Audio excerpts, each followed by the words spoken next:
Sponsored by Taylor Freelance, Rainier Ballistics, Hodgdon Powders, and JPL Precision.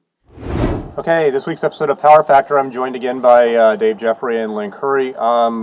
We talked about this much earlier in the year and posted some pictures of it on Facebook of what we're trying to do here. But basically, this is the delay box that we have come up with and have been using here at the club. This story actually starts out about 3 years ago. Yes, it does. About 3 years ago, I got an email from Dave saying, it'd be really cool if we could have a delay box that we could use at the club that we could use for firing two different traps, one being delayed after the other. Can you help me out? And I'm a software engineer, by the way, not a hardware engineer, but I do know a little bit about hardware. So I started taking that idea, and we were going to get together at Christmas. Yep. And start working on it. I came up with the design using an NE556 timer circuit and various relays, and came up with the design on paper, and we were going to breadboard it over Christmas on perf board, and then you had to work, if I remember right.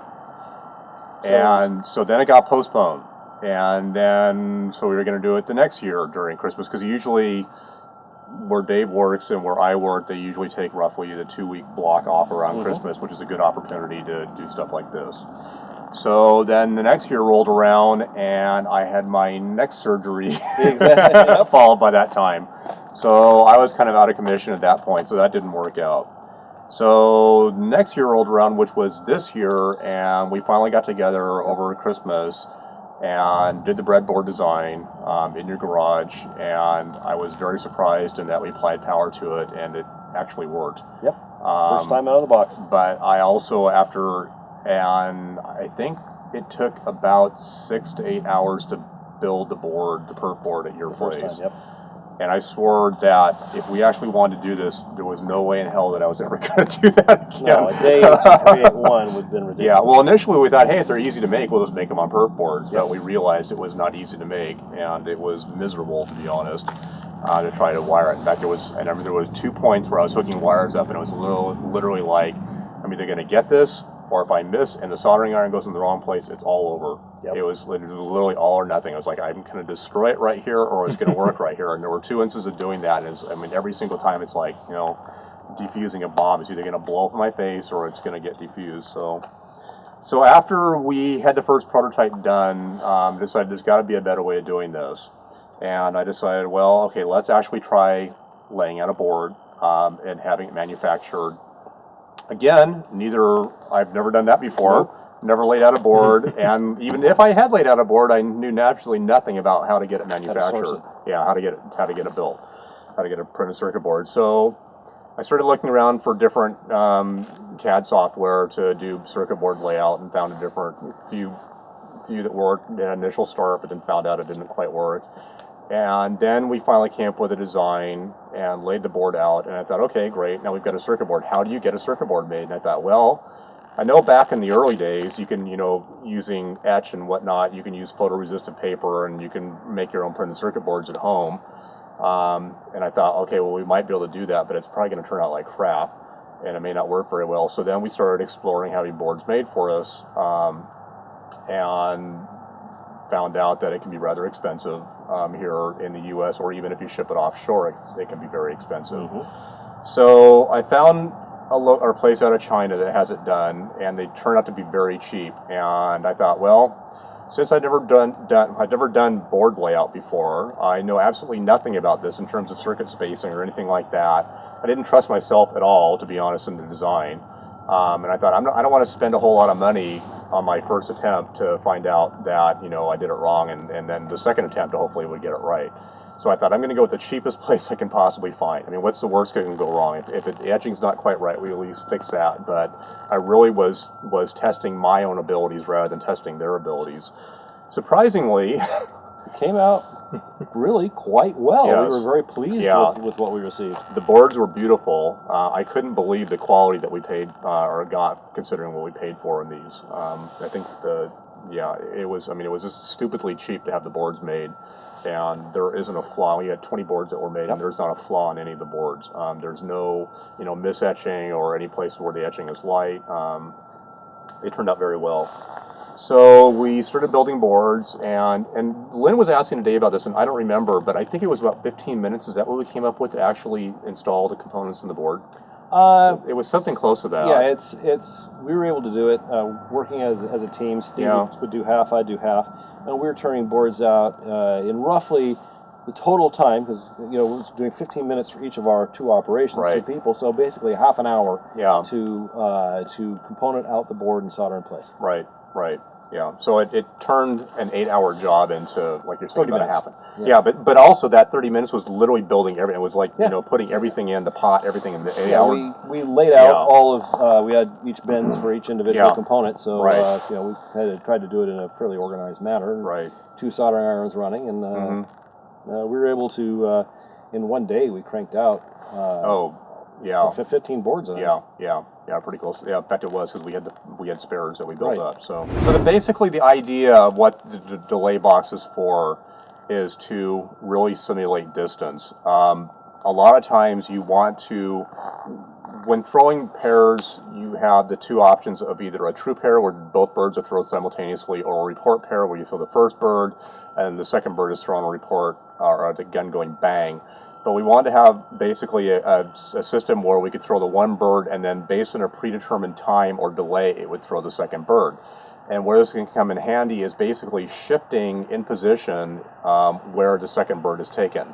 So oftentimes we've used these boxes to just dial in where the second bird is broken at, and you can make things either easier or more difficult for the shooter. And more often than not, we're actually trying to make it easier, where the presentation is such that they don't have a very good window, or they're rushed into making a shot, where you can dial a delay into the second one. We're not going fully to the point where it's report pair, where they're going bang, and then they're waiting for the other bird. You're throwing the two, but we're throwing it with delay on the second one, and you can literally move the position of the second bird, so to speak, in the air, of how much delay you want to dial into the second bird when it's thrown. The term for that's a following pair. Right. And the way that the rules read is that the first bird is launched with the shooter calling for the bird, and then the second bird is launched at the discretion of the course setter. That's how it reads. But all presentations should be identical for all shooters. Right. And by using an electronic controlled device that is much more exact than anything a human being is going to be capable of, it allows us to do presentations we could do no other way. Granite Falls, having the terrain that we have, there's a lot of narrow shooting windows, and to be able to bring the clays into the shooter's view at, as Steve said, predetermined times, and do it repeatedly, was something that allowed us to have a similar flavor to a club that had a lot more physical landmass, where they can do the same thing by bringing machines either closer together or further apart, or we can do the same result by controlling the timing delay of the second bird. Right, and that's a good point. I was going to say is that what this effectively does is simulates distance, where you may want to have birds either go or converge across or position themselves at a particular, I'm going to say, moment in time. The way you normally would do that without this is by moving a machine forward, backwards, or whatever the case may be. But if you don't have the luxury of being able to move a machine forward or backwards, or whatever the case is, then this is effectively accomplishes the exact same thing. And today, in the situation that we'll show what we did here with it, was a perfect example of that. I was trying to, a lot of times, stop it, Lynn. No, I'm not trying to be evil. But when we went to, one of the things I was going to mention actually in the target setting episode that we didn't get to, but one of the things I appreciate about going to other clubs is you see how other clubs do things, and you get inspiration of doing particular target setups or target arrangements. And one of the things that was done at Top Gun, which I've been trying to replicate in some fashion, is they had what I refer to as an eye crosser or vision exercise. And they had two birds that were thrown out. And if I remember right, it was a bird from the right and a bird crossing that was up from that came across. And the one from the right, as a trap style target, went out and crossed with the crossing bird at the exact same space, except they were separated by height. in front of the shooter. And the problem is that you would look at the one, and right about the time that you were getting ready to shoot it, your eye would catch the other one and start tracking it. Squirrel! Yeah. So what I've been trying to do is set up a similar target here at Granite Falls of effectively an eye crosser like that, where the birds would cross in space and would cause you to, be watching one, you're fully locked onto it, and all of a sudden somebody else jumps in there and takes your vision away. And today I threw that combination, and the delay box made it really easy because the position that we're in here, I'm the one single target that I could move to get the convergence point would be one that I didn't have any way to move it. In other words, I was throwing a hooking target, which you'll see, and I couldn't change the hook. The hook was fixed. But the other one was an outgoing bird that crossed with it, and we don't have any space here, unfortunately, to move the outgoing bird in terms of trying to back it up or really move it forward. We could move it forward, but I would have to back it up is what I would do. And unfortunately, I didn't have that luxury, so all we just do is dial in delay. And I dialed in an initial delay through it. It happened to perfectly converge at the right spot. Didn't need to do any changes of that. But you'll see here, when we show the demonstration of how the box works, is that we can set it to basically 0 delay. You can set a delay from 0 to 4 seconds, so it gives you plenty of time. And it's kind of funny because initially we were thinking 5 seconds. And that would be used. The 5 second would be used for our own fun because it's beyond the limits that you do with on a registered shoot. Right. And then we said, okay, well, we'll go down to 3 seconds. Mm-hmm. But we then found, actually it was 2.2 seconds is where we were at. But we found situations where 2.2, we were like going, if we just had like an extra second that we could, it's like if it was just like 3, it would be perfect. So we changed the design of the circuit again and got it to 3 seconds. So we're right at 0, I think it's about 0 to 3.3 now or something like that. But it works out very well. We rarely use the maximum delay. It's we're usually playing with something in the range of like a quarter to maybe a second and a half. Right. Usually somewhere in that window. Which doesn't sound like a lot, but it actually is huge. Yeah. So we can see here, we can dial it down to 0, and you can dial it anywhere from 0 to 4. So you'll see on a particular target combination, we'll see what 0 looks like. You'll see what maybe a half a second looks like, and you can see what a longer delay looks like, and literally how that changes the presentation from a shooter's perspective of making it either more difficult or more easy when it comes to shooting birds. So just to go through here, I'll give you this for a minute, so I'm not going to drop it. It's powered by 12 volts, and as we mentioned before, all of our machines are pretty much portable and powered by 12 volts, so that was the desire to be able to run it off the same power supply that the traps are run off. So the traps are run off 12 volts, these are run off 12 volts also. There is a single adjustable knob here of 0 to max, which in this case is, I was just mentioning here to Luke, we had B1, B2, and B3 in terms of boxes. So we never actually knew what max was, but it was just max, whatever max ended up being. So it's 0 to max, which in this case now is like I said, roughly 3.5. I think we've updated all the boards, so everything is all updated now in terms of time and performance. There is a single input trigger here, so this is what triggers the box, which triggers the first machine or the first relay, which throws the first first bird, and the delay circuit is connected to a relay, which throws the second bird. So on the output here, this output here goes to, this is the instant, what we call the instant fire. It goes to the first machine, which has no delay. And then there are actually 2 outputs here, which are delayed outputs. Now the reason for the 2 outputs are actually one of 2 reasons. In some cases, some people may want to run a, I think it's a 3-shot or auto. Yeah, it'd be a non-registered shoot, but it would be a pump or auto hunting type scenario where you would actually throw 3 birds at a time. Right. And we've talked about doing that here just as a fun shoot, but we've never done it, but it's something that still might happen in the future. It also gave us the opportunity to daisy chain. Right. Yeah, and that was the second reason for doing it, is that so we can run a 3-gun event, but as Dave mentioned, we can daisy chain. So I can take the output of this box and run it into a second box, so you can now have the first one fire a bird immediately, The second box, this one, fires a bird on delay, and then the output to the next box could then actually fire 2 birds from it. One effectively the same delay as this box because it's the instant, and then the second delay from that box. And actually, you can daisy chain as far as you want, as many boxes as you have. Design you can keep, what is they call a crazy quail or something along those lines, where where they're just, I mean, birds are going all over the place. I know there's other places that they do that for hunting type fun shoots. Right. And this would work for that because you can link these things together in an almost unending scenario. Yeah, and in fact, we have done that once as a bench experiment of taking all of our boxes and chaining them together. And the first one, and hearing click, click, click, click, click, click, click, click, click, click, click. And we haven't actually, we fired 2 before, but we haven't had a need. Obviously, we can't in NSCA of doing a daisy chain situation, but we've done it just to verify that it does work. But it's kind of interesting. We typically always just use the single output and the delay.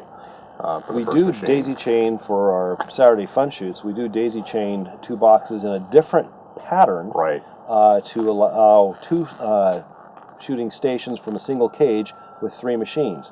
So with 2 single controllers, we can control 1 pair of machines, and then one of those machines and another machine off of the other button. And so we figured out a way to manifold them together to do that, which allows us to efficiently use the machines that we have and the stations that we have available to be able to run 2 sides. Yeah, that's a very good point, is that the other side that we have here at Granite Falls is fairly tight, so what we end up having is we have a individual shooting position that represents 2 different shooting stations, but we have 3 traps out there, and as Dave mentioned, is that the first station is throwing 2 traps, 1 or 2 traps, actually both traps, one fired immediately and the other one on delay, and then you stand again in the same shooting position, and now you're at station 2, and you use the other release button, and it fires 1 of the same traps that you shot before from station 1 and a new trap.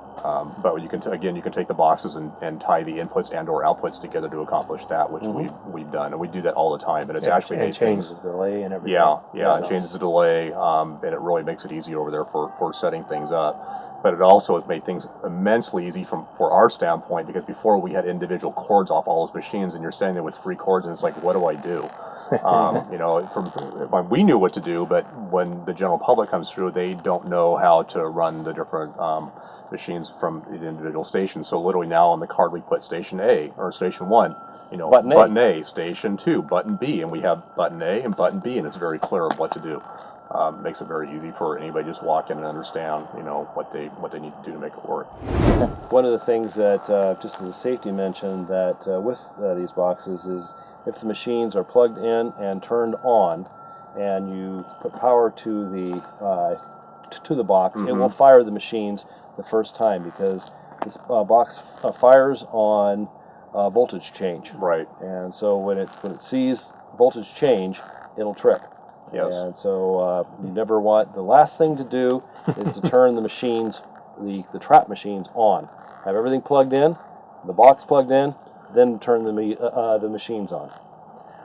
One other thing that the box kind of does in kind of a default mode is it acts as a battery meter. As the machine runs the 12-volt battery down, if you haven't charged it, when it starts getting very soon before the machine's going to stop working, before the trap machine will stop working, the box will start double tripping. The reason being is it sees the fall of the machine triggering that causes the voltage to fluctuate drop down below a threshold, and it traps. So if all of a sudden you have a machine that's throwing 2, you better go change the battery. I was going to say, the other thing that we did with it, which worked out really well, is if you want to do personal practice, in here we can come up and practice if we want to when the club is not open generally. And normally what I would do in a situation like that is I'd drop the trigger button on the ground, and I'd step on it with my foot to trigger it. But it puts you in an off, because you're like literally in an off balance position. You're standing on one foot trying to lightly, without crushing the release button with your other foot. Not very good.